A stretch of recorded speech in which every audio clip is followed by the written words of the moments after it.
Welcome to the Ancient Coin Podcast with Aaron Berk, a show about ancient coins from the viewpoint of a seasoned professional with nearly 30 years' experience. Here's Aaron Berk and Mike Nottleman on the Ancient Coin Podcast.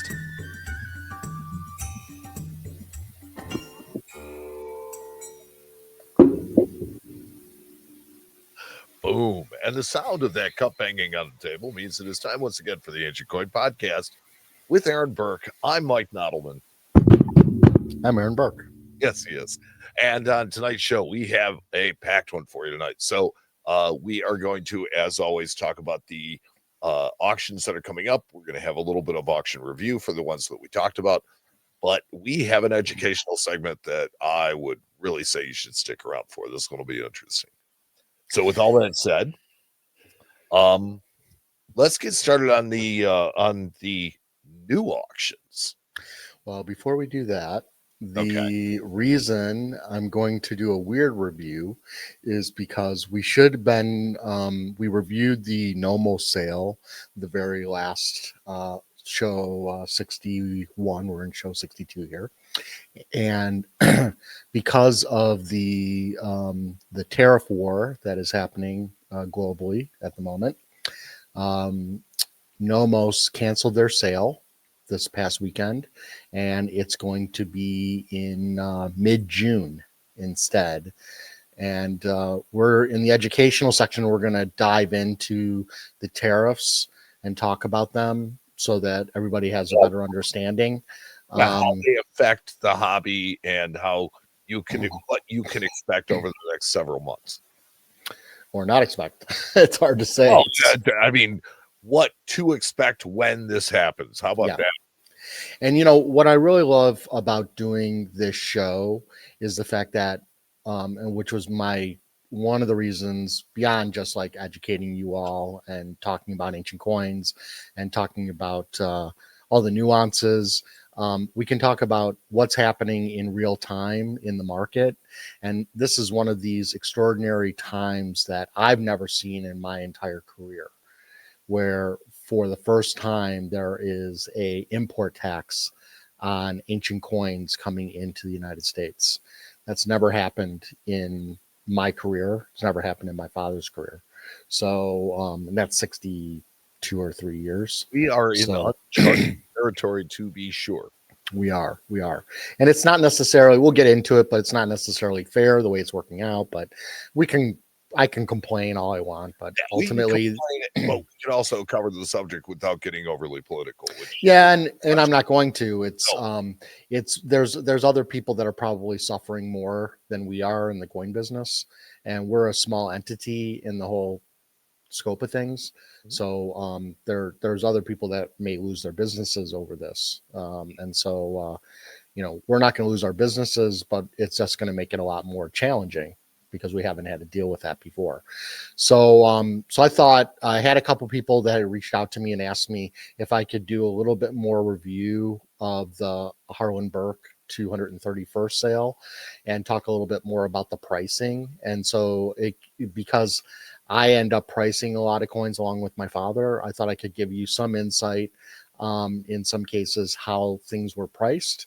And so so there we go. So we're going to talk about something a little different. Yeah, so we're going to review my sale a little bit more. The closing's not until the end of April. It is a buyer bid sale, meaning you can buy things now, or you can place bids lower than asking price. If you're the highest offer at the end and no one's bought it outright at the buy price, you get it at your bid as long as everyone agreed. And there are no buyer's fees, which is always huge, which people seem to forget. But let's talk about an expensive coin, but it's one that I could really pinpoint for pricing and show you what's happening in the market. And that's lot number 283. Excuse me. And this is a Jewish war shekel. It's a half shekel, actually. I don't know if you want to move it up a little bit. There you go. And you could even do the video if you wanted to. Yeah. Yeah. I know I'm playing backseat driver here. So, so I had this, the half shekels, if you go back about 10, 15 years ago, they were a $4,000 to $6,000 coin, maybe less. And in the last 10 years, they've shot up drastically. And it's if you look in most auctions, nice ones are bringing between 18 and 20,000 hammer. That doesn't include the buyer's fees on top of it. And so on this particular one, this is a very nice coin. It actually has a pedigree on top of it. This is actually has a pedigree all the way back to November of 1999 when it was in the Rosenblum sale. And I priced this at 19.5, and I'll tell you why. Because most of these in this quality, like I said, are going for 18 to 20 hammer. Now you add 20 to 23.5%, you're way over 20. So I figured at 19.5, that's a strong buy, but it's not overpriced because it's still going to be less than the buyer's fees of a lot of these coins that are coming up. And in our sales, 19.5 is the highest price you'll pay. There's no commissions, nothing else. You can always pay less. So let's say somebody bids 15,000 and the consignor agrees and no one buys it at 19.5, then you're going to get it at 15,000. So the price is going to go from the top to the bottom. So it's a little bit different system. And so now I want to compare a couple that are in the market right now. And the first one that's coming up in Heritage, and that is, if you want to go to the next slide, Mike. So this one, I think it's probably nicer than it looks, but it doesn't look all that great, honestly, probably because of the luster. Doesn't look anywhere near as nice as the one in the video. Yeah, and they have a starting price of 18,000, and they already have a current bid of 18,000. And if you they have it estimated at $36,000 to $45,000. And this is a year 2. Mine was a year 3, but year 2s and 3s are the same as far as rarity scale. Those are probably the easiest to find. Year 1s are very difficult. In fact, I had an excellent year 1 in here that I already sold for 23.5. So already this coin with 18,000 plus 20% is more than the one I'm offering. And they're expecting this to go up to $45,000. So there already is a price point of making mine look cheap. And then if you go to the next slide, another one in their sale that is a year 3. This one has edge chips, whatever that means these days. I guess it looks better than the last one. It does, but they have it estimated at 15 to 20,000. So again, in the range that I was talking about, the current bid's already at 9,250. So it's already like at 12,000 or something like that. But this sale isn't until Central State. So it's at just after Central State. So it's May 1st and 2nd. And my guess is this will go over what mine is as well. So I didn't know about these two coins coming up.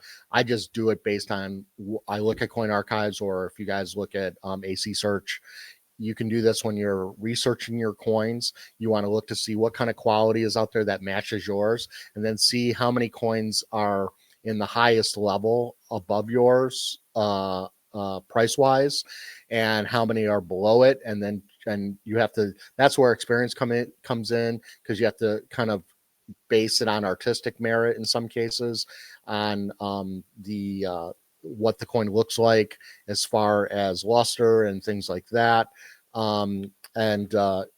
Here, they downgraded this for edge chips, which I think is kind of silly. I don't know what that edge chips mean. It must have had some break in the die or something like that, but who cares? And so they didn't even put this in they only photo served it too, which is kind of weird. The other thing I wanted to point out is that there is a group of shekels, Jewish war shekels, that are on the market, year 2s and 3s, maybe some other ones, but mostly year 2s and 3s. And they are so good that a lot of experts can't tell that they're real or not. And I was told by somebody who is in Israel that knows these really well and can tell which ones are real and which ones aren't. So the fact is that you really want to be careful buying anything that doesn't have a pedigree these days when it comes to regular shekels, especially if they end up in an auction in Europe where they don't typically sell them, because I think that's kind of where they're getting released. And so you just and the person I spoke to said they could tell based on looking at it under a microscope. So, but they could tell immediately, once they got it there. Are those forays, or are they just out modern counterfeits? They're modern fakes, probably being made in Lebanon, most likely, or possibly Syria, but probably Lebanon or Jordan. And so, you gotta remember, guys, there's always a lot of, yes, there are new groups that come onto the market, but there are also a lot of forgeries that come on the market all the time. And because you have such a wide, and this has kind of been a discussion within the dealer community, there are so many new dealers running auction houses on Bidder and Nomos Bid almost every day. And there are a lot of the auction houses are ones I've never even heard of. They're just brand new, straight, and they're popping up one after another. And a lot of these guys, they're not members of the IPN or the PNG, where they're being policed. And so, and they're selling, they sell a lot of real things, but they're selling fakes too. But the bottom line is they don't know what they're doing. And so, and you may have recourse with a lot of these companies. You may not have any recourse with some of these companies. I can tell you of a very big company, relatively big company, that is in Europe that I won't buy from because I've got a lawsuit with them right now because they sold my client a fake. And I had NGC, David Hendon, Frank Kovacs, Eric McFadden, Dave Baggy. I had everybody condemn the coin, and they won't take it back. They're making me fight them in court. And so I don't publicly say who it is, but anytime somebody asks me if they should bid in their sales, I say don't, because if you have a problem, I've been in a lawsuit fighting for my client for 2.5 years, and so it's a terrible situation. And unfortunately, they're not a member of the IPN or the PNG, so I didn't have a place to go fight them internally, and so they basically made me go after them in court. And I had to do it and I had to do it overseas court. So I had to get an overseas lawyer, and but I'm going to do that for my client. And it got really ugly too, because they're like claiming I switched the coin, which why would I switch the coin? It's so stupid. And then also, like, if I was a thief, I would just put it in my client's collection and forget about it. I mean, why would I go through all this trouble? It just doesn't make any sense, So my point is that you want to, if you're going to be buying, especially, look, if you're buying cheap coins, who cares? You're taking a risk. It's like buying on eBay. But if you're buying really expensive coins, you really should, at least peace of mind, go with a company that is going to make sure that give you a guarantee. A lot of them say they're going to give a guarantee, but when the crap hits the fan, then you find out who you're really dealing with. And so I'm just telling you from my experience, it's best to deal with one of these, with a company that is a member of one of these organizations, because these organizations are there to protect the consumer. So, because if there is a problem, one of the two main things with either one of those organizations, the ANA is not, like, I love the ANA. The ANA is great, but ANA has no teeth, right? So, and to become a member, it's just a fee. There's no vetting process. To be a PNG member or an IPN member, you have to be vetted, you have to be voted in, you have to follow the bylaws, which one of the bylaws is you can't sell fakes. And if you don't, then you're kicked out of the organization. And so, and there is a whole body of peers, of dealers that have to deal with their own, essentially, because it's very difficult to go into a courtroom and explain the world of numismatics to a judge. Yeah, you've got to make them understand the nuance of what you're trying to talk about. Exactly. And so just, look, and I know a lot of people like to get good deals, and I do too. If I see an e-auction and I see a deal and I think, look, I have more experience, I can do it. But, if something looks funky or doesn't look exactly kosher, then pass on it, because what's the point, And so, and now if you have to factor in import fees on top of it, that really changes things, right? And we'll of course get into that a little bit more. So so anyway, moving on, lot 306 in my sale. This is an issue of Ptolemy I, one of the generals of Alexander, and this is Alexander wearing the elephant tusk. What a lot of people understand is that there's an Attic standard and there's a Ptolemaic weight standard. This is an Attic standard, which is much rarer and more sought after. And so typically what you'll see is the Ptolemaic standard, which is lighter than the Attic standard.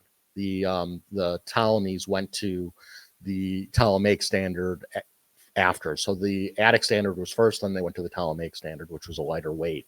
So to get an Attic standard, if you're going to get a Ptolemy I, other than going after beauty or something like that, or artistic merit, if you can get an Attic standard weight, that's what you want. In my opinion, that's a much better thing to go after. I priced this at $47.50. I thought that was fair. I figured, you can always go down. I was representing a client. This is a client's coin. And so that's the other thing too, is clients like to give me their coins on consignment because I'm protecting the price all the way through, right? They're not going to get a runaway price, but they're never going to take a loss because everything's going to be decided all the way through. What a lot of people don't understand is like, yeah, you could give your coins to NAC or C&G or Heritage or any of these companies, and they're going to have you start low.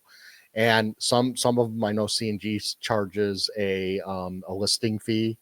I know Heritage will make you pay for slabbing. So there are some hidden, not hidden, but there are some fees that need to be brought to your attention when you're doing that. Then they're going to tell you to start things cheap because, it's going to do fantastic. And most of the times they do pretty well, because they have the eyes looking at it. But I can tell you in every single auction, I get a coin at wholesale. Every single auction. And that's with paying the fees on top of it, which means that I won a great price and somebody lost. And yes. So hopefully there's somebody lost. There's always somebody at the other end of that who's not happy. Right. And I've heard a lot of horror stories of people who give their coins to auction houses that promise them the world. And then because auction houses will tell you, well, we got to put in a low estimate because we have to drive interest to it and we have to build it up and the price will get strong. There are runaway prices in auctions, but it typically doesn't happen on average or mid-level coins. Right. If anything, they're going to be cheaper on those things. The only places where you get runaway prices are on high end 1 or 2% value, quality coins. And so that's where you really get the runaway prices because you're going to get two very wealthy people are going to be fighting over it. Not to say it can't happen with cheap coins, and it does. But I think that, one advantage I have over a lot of my competition as far as auction consignment is that I do protect the price all the way through. I discuss it with the client. If the client's way too expensive, I'll just tell them, hey, you're way too expensive. You paid too much money for this coin. This is the market. I can't sell it for you. Because if you're looking for something really crazy, then there's no point in me taking it because I'm just wasting my time and your time.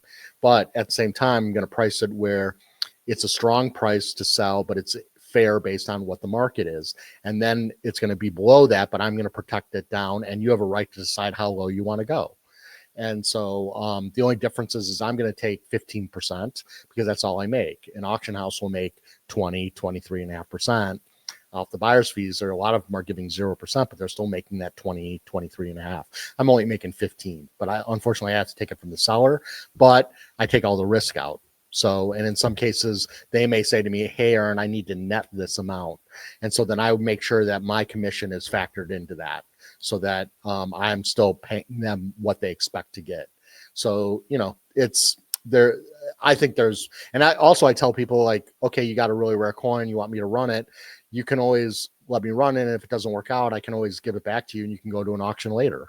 I mean, at least with me, you're testing it. Yes, you're going to burn it because people see it, but at least you're not losing it for a cheap price. Right. And then if we move on to lot 216, this is a really tough coin. So these Istrus coins are extremely common, but this one is spectacular, especially on the obverse. You really never see the faces like this sharp and this artistic. And so I priced it strong because it was a fantastic coin. This is like one of the, like I mentioned, Alexander the Great's. They're like a dime a dozen, but there's every once in a while there's one that like you're like, holy crap, that's an amazing coin, and it warrants a better price. And this is one of those situations. And so I priced it because it's one of those 1 in 1,000 coins that it's just fantastic quality on the obverse of the coin. That's why I priced it the way I did. Next lot 422. I brought this one up. It's not an expensive coin. It's the Elagabalus. And if you just go to the enlargement on the obverse, you'll see just above his head, there's a horn that's coming out of his head at the top there. Yep. And so that was only done for maybe 1 or 2 years, probably less than a year. And the horn was believed to be the mark indicating divine status, actually. And they later removed it pretty quickly because the public became they didn't like the fact that they thought it was a controversial symbol, and they removed it pretty quickly. But it's only a $250 coin. And so what I love about even inexpensive, cheaper coins is that there's these little nuances on ancient coins that people miss. And this is one of them. Like a lot of people would look at this and not notice the horn coming out of his head. But it's an important feature. Yeah, but who else would have a horn? Who could it be? Elagabalus. So, and then what's interesting too is if you go to the reverse of the coin, you'll notice a star that's just above Fortuna there. I think that's probably Fortuna. Or that's probably the Emperor burning. Let's see, what did we say? I can never see it on your screen as well. And I can never remember everything. So let me just read here. Was it? Oh, it's the Emperor. Okay. So he's actually sacrificing over a altar. But just above his sacrifice, you can see a star. And so if you know Elagabalus and you know the story of the Mesa stone, it kind of is like an astronomical astrology scenario, so representing the stars, because it's believed that the Mesa stone was probably a meteorite that fell from the sky, and then they basically created a whole worshiping religion around it. I mean, it was given to by the gods, right? Right. And so here you not only have the horn of divine. Oh, and this coin's only $175. I thought it was $250, so maybe I priced it too cheap. And then you've got the star on the reverse. So it's got a lot of different iconography going on. And this is what's great about ancient coins, is that when you dig in and you go down the rabbit hole, it's so much cooler because you find so many interesting things.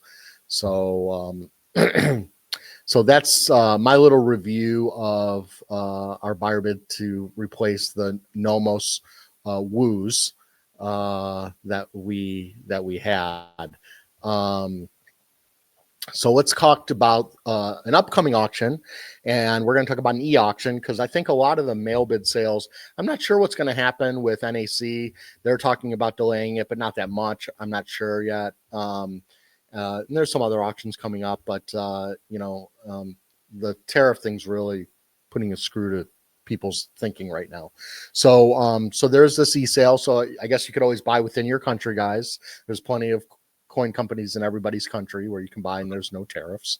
And so unless you have a state tax, unless you live in the United States, it's like the tariffs are not really all that big a deal. Right. And if you live in England, you can buy from an English company. If you live in Switzerland, you can buy from a Swiss, and German, I mean, you can buy from any of your local companies, but obviously when you're collecting, you're looking at the entire world. And so we're all used to bidding and buying in different auctions around the world. And so it does cut us off from a lot of material if we're not active as much. So CNG has its, I think they do these e-sales every 2 weeks or so, but this is their 585th sale going off April 16th. I want to pinpoint a couple things of interest. Lot 80. So this is early coins of Athens. So before the owl, you had the Wappenmünzen, and that basically means it's called Wappenmünzen, which means wheel money. And it's because it kind of looks like a wheel. Does look and like so they come in different denominations. This one's an obol, it's a very tiny coin, but not expensive for what it is. And it's, if you're collecting Athens, you want to get a Wappenmünzen because it's before the owls came out. So it's a cool coin, especially if you get them in small fractions. I mean, this is circa date 515 to 510 BC, very, very early. So very cool for what it is if you know what you're looking for. The next lot I wanted to look at was lot 283. I just, I love these little bronze coins, these provincial kind of Greek bronzes, because they're cool. Here you gotta, if you're collecting animals, you need a camel in your collection. So yeah, you gotta have a camel. There's a camel. This was minted in Mesopotamia, which basically is in Iraq. And so, and this was from the 2nd to 1st centuries BC. And so a very, very, very cool period, interesting coin and not expensive, very, very cheap for what it is. And so this is what I love about bronze coins, is there's lots of collecting, which makes me really love the next coin even more. Lot 375. Love this coin. I mean, really, really, really love this coin. It's worn, I know, but it's Augustus. And behind Augustus, we have a Caduceus, which is the medical symbol. And on the reverse of this coin, we have a shield, a dagger, and a sword. And so it's just so cool to me. And I hadn't even, I hadn't seen this coin. I'm sure I've seen it in my career, but I didn't remember it. These were minted in Iberia, which is basically where Georgia is by Ukraine. And so during the time of Augustus. And so here you have, in the provinces, you have Augustus, the minting coins at this uncertain mint during Augustus's reign. And you have then the attributes of that region, in this case, the Iberian shield, sword, and dagger. So very, very cool for what it is. Not expensive. I mean, current bid is $60, estimates $100. And it's, and this is where, if you're building a 12 Caesar set, you could do this in bronze. Now you got not only a cheap bronze of Augustus, but a cool reverse design as well. Very, very cool. Yeah. And so for not a lot of money. And so this is the beauty of collecting bronze coins. And there's so much of it. And who cares if it's worn? It has so much character. It's really a cool coin. I love it. So, and then moving on, another cool coin is lot number 385. Here you have Septimius Severus with Julia Domina, but look at right between them. You have a countermark stamp of Athena that's between them. It's so cool. And on the reverse of this piece, you have Hecate, who is basically Hecate. I had to actually look her up. I didn't actually know who she was. She was a powerful goddess associated with magic, witchcraft, the night, the moon, ghosts, and often depicted with torches, keys, and accompanied by dogs. And if you look right below her, there's a dog. So makes sense. Boom. There's there it is. In this reverse. What's that? There's a lot of doubling in this reverse. Yeah, that's true. Oh, and then look below. There's even like another countermark says AECT on the obverse as well. So if you're into countermarks, I mean, this is kind of badass. So, and it's a large coin. It's just 36 millimeters. So pretty decent size coin as well on top of it. And so I just, this is another just great coin, really cool character, countermarks, cool, unusual god on the reverse, and minted in Turkey, modern day Turkey. Very, very cool coin. And current price is $180, inexpensive for what it is. So, and a lot of a discussion piece. For you bring that to any coin club, you have all kinds of discussion that you can talk about that piece, which is amazing. Yeah. Which is really amazing. So all right, so let's get into the educational section, which is our tariff discussion. Okay, so it is really important that we try and help, people understand what kind of impact the tariffs are going to have on the coin world and particularly on the ancient coin market. But it is by no means filtered through a political lens. This is really just kind of what's going on, what's going to happen, and it's kind of raw in that way. Right. And, it doesn't just affect coins. It affects all artwork. So it doesn't really matter what it is. All coins, all artwork, everything. Doesn't matter. Anything that comes from a different country. Right. Exactly. Into the U.S. Exactly. So if you want to bring up the slideshow, I can give you a little bit of history. Up until last week, when Trump announced these sweeping tariffs, anything that was over 100 years old was duty free. That means bringing anything into this country, and that's, as far as I know, that's been happening since our creation. I don't think there was ever a tax, and if there was, it was abolished pretty early. And the reason is, especially in the United States, is that none of us are indigenous people. Most of us came from someplace else.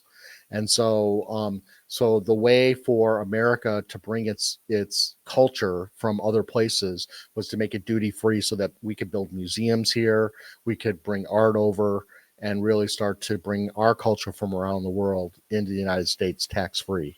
It gave us a huge advantage, obviously, over other countries, because it made it possible for us to do all these wonderful things and to bring all these incredible things into the country.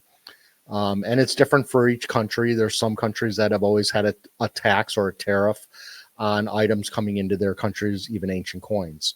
And so it just depends on your country. But since we're Americans, we're talking about the U.S. I know that there are some reciprocal things going on right now, but I'm talking about it just for the United States at the moment. And from a historic perspective, so tariffs were mostly an economic tool used in the late 1800s, all the way through and up to the Great Depression. Correct. And so how did the tariffs affect a statute that's already on the book for artwork being tax free?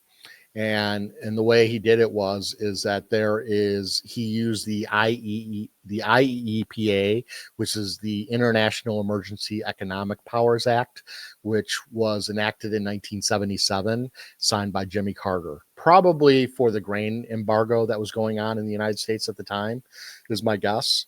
Could have been something else, but that's the only thing that comes to mind at the moment. And so that supersedes all other federal laws or regulations that are on the books. And basically it states that it's used in response to extraordinary threats to the United States. And so Trump considers the tariff inequality to be an emergency situation. So that's why he enacted this. And so that automatically created a baseline, unless you are like he put higher tariffs on Canada, Mexico, and China. And a lot of people don't know this, but when Trump's first term, when he did tariffs when he had a kind of a smaller version of this fight with those three countries, China, there was a tax on coins, I think, of 10%, and that wasn't there before.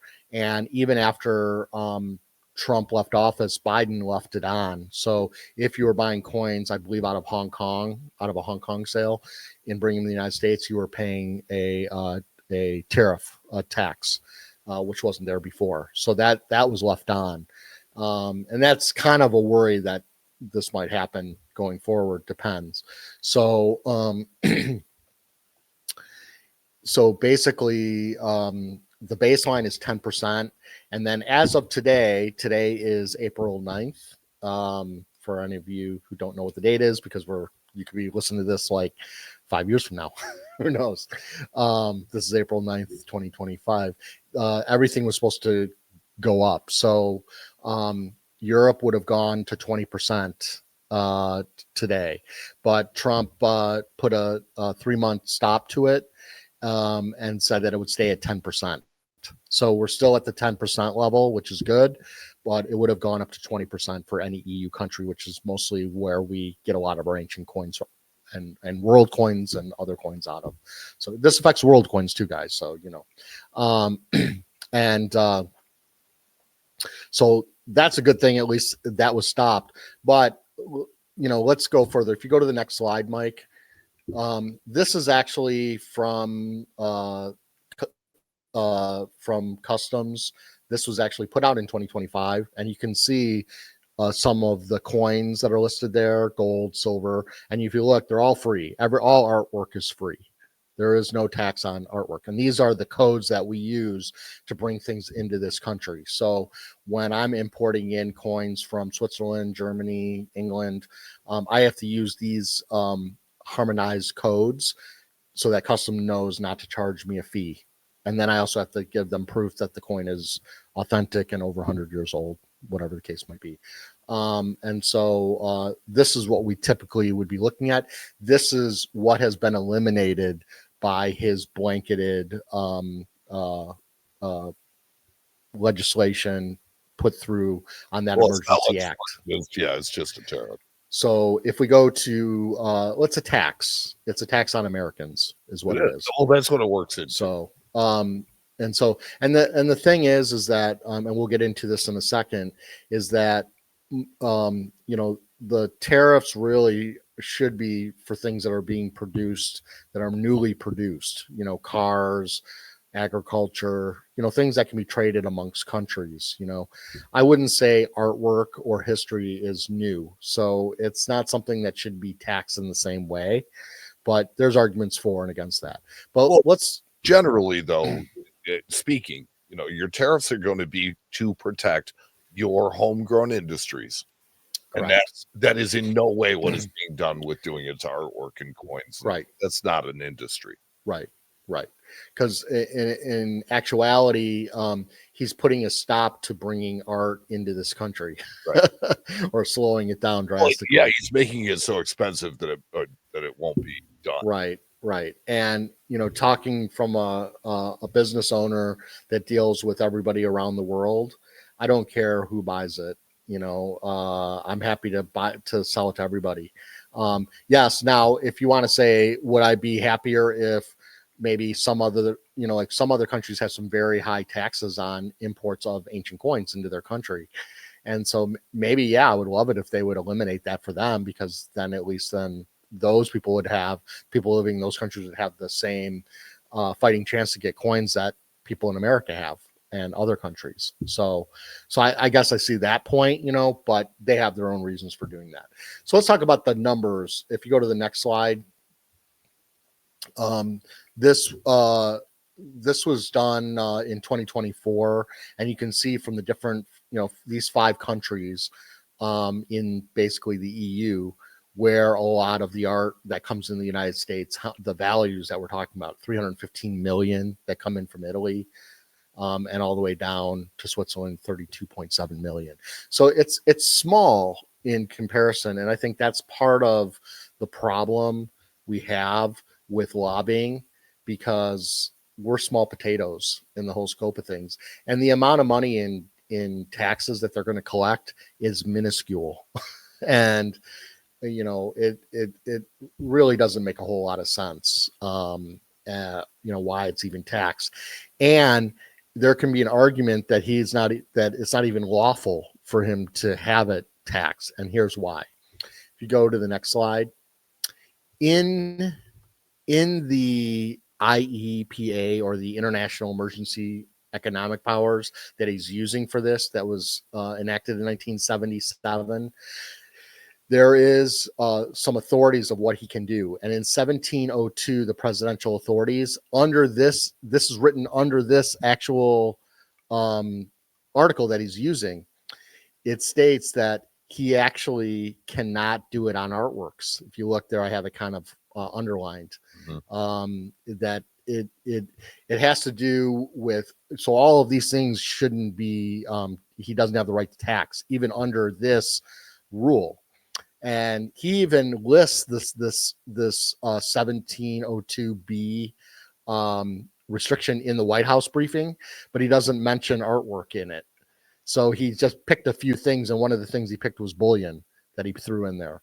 But he didn't include the rest of it that's in there. So he just picked out a couple of things, and so, or his people did, and so I know like Christie's and Sotheby's is working on this because it's going to kill their business. Mhm. The other thing it's killing is the art fairs. So I know there's a big art fair in Chicago. There's a big one in Toronto. I've heard people are already canceling those shows because if you can't bring your artwork in because it's going to get taxed all of a sudden, what's the point of going? So it's killing art around the world, honestly, for, not just the coin business, just so there's bigger players. And what was really crazy is that over the weekend, this past weekend, it got lifted on antique cars over 25 years old. Yes. And so we're all making jokes that Trump had a buddy that was trying to import a new car, or an antique car. And it seems to be rather random. It's very random. Yes. But, and there's also this, there was a email going around within the IPN that this all has to do with freedom of speech, and that coins could be argued is a form of expression or freedom of speech because they were used, as propaganda, in ancient times. That's the general argument that I hear, is that artwork is protected by First Amendment. Correct. And that's why under this 1702b.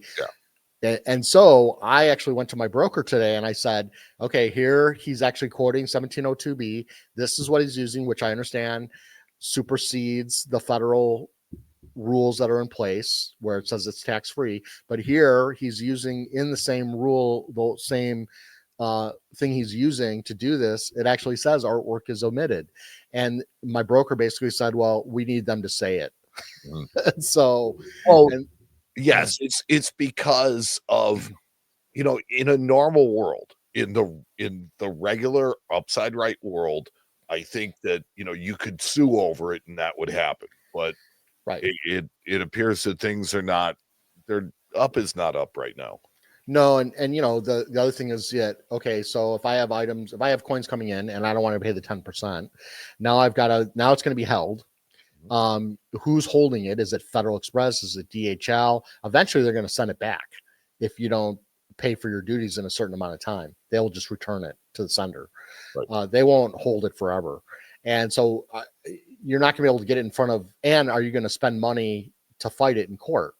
And then in the end, they're going to probably just pull some statute or something else out of their butt and say that, you don't have a leg to stand on, even though it's plainly written in the statute. So it's like, think about the red tape too, that they're now creating for bringing anything into this country. Well, and somebody complained to me about that. Like, oh, they don't have the manpower to do that. Well, yes, they do, because everything goes through customs now. And so all they do is they say, okay, this is the duty and you got to pay it, and you usually have to pay it to FedEx or DHL or directly to customs. And so, like if it's on my FedEx account, it just gets automatically charged to my FedEx account. I don't even have a choice. It's just like, it's just paid. It just goes right on my FedEx account. If it comes through DHL, I usually will get a link and I pay for it by credit card, and it goes right to customs and immigration. So, they do have a way of doing it, and they already are doing it. Mm-hmm. So, adding it just for coins isn't going to be that big of a deal. It's really not. It was not a huge pivot to do this. No, not at all. Not at all. And so, but I know there's a lot of big people working on this. Unfortunately, I think the coin industry is too small, which it's just got to get in the ear of the president or somebody near him to care about art, and then maybe it'll get lifted. But in the meantime, I can see them leaving it because it's a way for them to collect money. So, and they're, honestly, they're collecting it mostly from, like people with disposable income. But, a lot of us are buying cheaper coins. So look, if you're buying $100 coin, you're going to be okay spending an extra $10. it's not the end of the world, right? But if you're buying $100,000 coin or $1 million coin, you know, you're going to think twice about buying that coin. So that brings us to the last slide. What can you do right now? Well, there's some people are saying store it in Europe. Well, it's not very feasible to do that. I know some companies like Sotheby's and Christie's are going to start offering that. So basically, you're buying something, you're leaving it in the country where you bought it. They're offering either cheap or no fees for storage, so that when this gets lifted, if it gets lifted, then you can bring it into the country later. No different than when a lot of companies were keeping money offshore until they changed the tax laws so they could bring the money back and not be taxed as much. Yeah, I mean, the best example of that is gold after 1933 in the United States. Sure. All of it went to Europe. It's not like they melted it. Sure. So that's delaying delivery, right? The other thing is you're just going to have to bid less, possibly, until you're used to it, right? So you're factoring in, you know, your 23.5% for a lot of the auction houses these days overseas. Now you got to factor in another 10% on top of that. And so it's just something you're going to have to deal with. And so a lot of other countries have been dealing with this for years. You know, they have. And they have. And it's been a huge advantage to people in the United States, yes, not to have to pay any duties, and us to be and we're, you know, some of the strongest buyers in the world of art. And that may change. It could. I think the wealthy will still spend money, but they're just going to be bidding less. So it will have an effect on the market, I think, in the beginning. And we'll see how companies kind of pivot. It might be time for the auction houses to rethink their buyer's fees. Instead of charging 23.5, maybe they need to start going down and instead of giving all these fees away to the sellers, which is what they've been doing, they need to start saying to the sellers, no, collectively, because it's going to hurt their bottom line if people are bidding less. And it's going to hurt the seller too. And so I think the seller has to start taking some of the pain away because the reason why we have such high buyer's fees in some of these auctions is because they're giving away the seller's fees. And so, you know, a lot of these companies that are working on 100% or they're working on 105 or 110%. And so, you know, it's much like the world works. You know, it's like if this guy doesn't pay it, somebody else is paying it. That's right. So they're making the buyer pay it. Well, if the buyer now has to pay an additional 10% when they bring it across, you know, bring it in the United States from Europe, you know, now you're talking 30. Now you're talking 32.5%. And if you don't think that's going to affect the way that people think when they buy stuff, you got to think about that one again. Yeah. So this might be a wake-up call for the auction houses to, like, at least, you know, start competing on the other end. They've all been competing against each other to get items on consignment. And so they're all trying to outdo each other by giving away all these sellers fees. Maybe they need to stop doing that so they can start being good to the buyers who are actually the ones that are supporting the auction. You know, it's funny because over the course of my life, I've seen so many things go one way and then the other. And it seems like it's a pendulum, you know, it swings one way. Right now it's really in the seller's favor. You know, this is why it starts to swing the other way. Yeah. And so you know, something for them to think about. Maybe they don't. Maybe they keep it the way it is and they just get less money. Right. So, but you know, I think that you know, I think if I was selling, I would rather if I'm working with an auction house, I would probably say to them, you know what, charge me 10% and then make your buyer's fees reasonable, because then it's going to make everybody want to go to the auction and buy, especially if you have a great collection. And if you have a great collection, that 10% isn't going to mean a whole lot when you have a stellar auction. It really is not, but it's going to make a huge difference to the buyers. So if I'm a seller, you should really start thinking about the end game, which is you're going to do much better if you don't have somebody with stupid high buyer's fees, especially when you have all these extra taxes that are being imposed in the world. So just my 2 cents anyway. Well, I think some of that's the currency too of which is more valuable to them. And right now, the sellers are more valuable to them. Right. And what happens if if Trump wouldn't have changed backed off on the tariffs today, it would have been 20% for EU. Yeah. So that means that if I was bidding in an NAC sale, I'd be paying 42.5% buyer's fees. Thank God you're not buying anything that's from China. Well, yeah, it'd be 125%. I mean, that's just insane. So, and I know there's some auction houses are thinking about moving to different countries that aren't under specific tariffs. I've heard of people moving to the Middle East, some Middle Eastern countries possibly to run their auctions so that the tariffs aren't affecting them. I've heard about people maybe running their auctions in the United States, but then you got to get the coins in here. So, I don't know how all that works, but, maybe the tax would be on estimate and not on the actual retail price. And most auction houses have very cheap estimates. So if you had to pay X amount to bring the coins in to do an auction, it might pay in the long run. Well, maybe it doesn't. It's going to be refunded anyway if it doesn't sell. Right. Yeah, it sounds like that's what they're going to do. And then they end up paying it on the hammer. Right. And, I'm not trying to alienate any other country, but the United States, we spend a lot of money on coins and artwork. And so not to say that I don't want to alienate any other country as not being big buyers, but we're a wealthy country and we consume a lot. That's why we have trade deficits. And right. Right. That's why a lot of auction houses now, when they're running their premier sales in Europe, they're starting at 1 o'clock or 2 o'clock because they know the Americans, they're starting at 6 or 7 a.m. or in California, they're still starting at 5. But to start an auction at 3 a.m, it doesn't make sense. And that's the way it used to be. But it's not so much anymore. It's a lot of people are gearing it towards truly feeling things globally now. Right, exactly. Yeah, and I mean, if you started at 1 or 2 o'clock in Europe, who cares? It's a reasonable hour. So it's fine. Up to siesta time and Spain, but other than that, Exactly.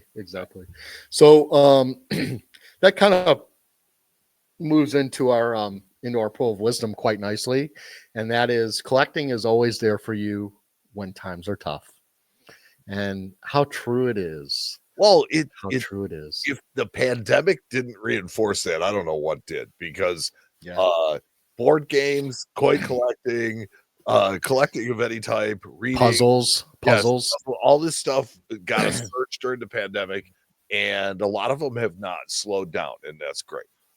Yeah, did you know there was a shortage of puzzles and board games during the pandemic? They couldn't make them fast enough. Yeah, no, I was blissfully unaware of that. But it makes sense, the Amazon drivers were that's what they were short on. And gardening, like they didn't have any seeds. They were sold out because people were like, they're out in their yard gardening, right? Yeah. You couldn't go anywhere, so you might as well grow your own food. That's insane. And so so collecting became really big, and that's the thing is that this is a pain in the neck, but the beauty of collecting is that it's always there for us through thick or thin. It has no opinion other than to give you what you put into it. And that's, as I would like to say, from my previous friend from my rugby days, Steve Hall used to say, it's a beautiful thing. And on that beautiful thing, we are going to draw another episode of the Ancient Coin Podcast to a close. Thank you to everybody who hung out with us this long and listened to us pontificate about tariffs and all sorts of stuff. Thank you to all the people in the background that helped make this possible. But thank you to everybody who listened, because without you, this just doesn't happen. Check out our website, hjbltd.com. That's where you can find all the episodes of the Ancient Coin Podcast. You can find our buy bid sales. You can find links to email us if that's what you want to do. And we're always going to take your comments, and we read every single one of them. So at least. And, comment on the podcast here on YouTube. I read every single one of them. I usually will respond to most of them. Yep. If you have a negative comment, be kind, or I will delete you. Unless if you're mean. Yeah, I mean, we have taken a fair amount of criticism, and we have no problem with that as long as it's constructive. We're cool with it. Absolutely. And I will mess up, and I love it when people correct me and say, "Well, you messed up, or you did this wrong." It's like, okay, yeah, I did. I'm a human being. I mess up just like anybody else. But I thank all of you. So follow us on YouTube, because then every time on anything we post, you'll automatically get a notice. If you don't have to wait. It'll automatically let you know that it's there, because hey, sometimes we put this thing out at some really weird times. But yeah, people are like, why did you post it then? And it's like, because that's when we did it. That's why we did it. Because we literally, unless we had a big problem, which we generally don't, we usually get off of this, I download it, and I upload it. There's no editing. This is just straight live. Yeah. So and so it happens to be a Wednesday, so it's going to be going up Wednesday night. Yep. So anyway, unless there's a problem, unless you're overseas where it's already Thursday morning. Oh yeah, but it's coming to you. So thank you, everybody. And you got anything else for me, Aaron? I'm good. Thank you so much. We'll talk to you next time on the Ancient Coin Podcast with Aaron Berk. Thanks for listening to the Ancient Coin Podcast with Aaron Berk. We'll return with another episode soon. Meantime, you can join our private group on Facebook. Just go to facebook.com and search the Groups tab for Ancient Coin Podcast Discussion Group and ask to join. There you can become part of our community, where we share and discuss ancient coins, as well as the show, the ancient coin market, auctions, or just to give our own opinions on things in order to learn together. Join Aaron and Mike again soon for the next episode of the Ancient Coin Podcast with Aaron Berk.